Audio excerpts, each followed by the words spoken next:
أعوذ بالله من الشيطان اللعين الرجيم بسم الله الرحمن الرحيم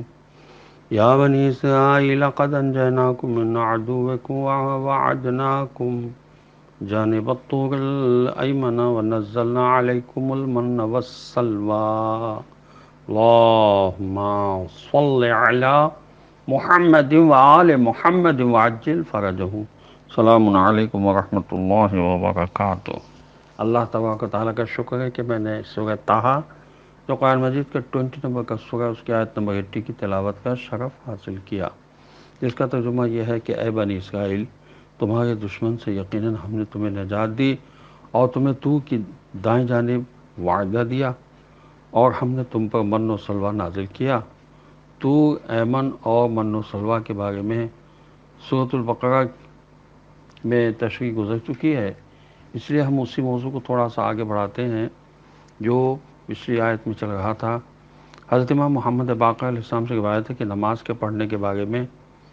حکم دیا گیا ہے کہ اپنی نماز نہ تو اتنی زور سے پڑھو کہ شور ہونے لگے اور نہ اتنا آہستہ نماز پڑھو کہ بس صرف ہونٹ ہلیں اور خود اپنے کانوں تک بھی آواز نہ جائے۔ یہ تفسیر نور الثقلین کی جلد 3 میں لکھا ہوا ہے۔ اور حضرت امام جعفر صادق علیہ السلام سے روایت ہے کہ جہر بآواز بلند پڑھنے کو کہتے ہیں اور اخفات اتنا آہستہ پڑھنے کو کہتے ہیں کہ پڑھنے والا خود بھی نہ سن سکے۔ ان دونوں طریقوں سے نماز نہ پڑھو بلکہ دونوں کے درمیانی حد اعتدال والا راستہ اختیار کرو۔ تفسیر نمونہ میں لکھا ہے کہ رہا یہ مسئلہ کہ کون سی نماز بغیر آواز کے پڑھی جائے اور کون سی آواز سے پڑھی جائے، یہ الگ مسئلہ ہے، اس مسئلے کا اس آیت سے کوئی تعلق نہیں۔ فقہا کے نزدیک نماز صبح، مغرب اور عشاء کی نماز آواز کے ساتھ اور ظہر و عصر کی نماز بغیر آواز کے پڑھنی چاہیے۔ اب ایک اور موضوع جو ہے وہ ہے طینت۔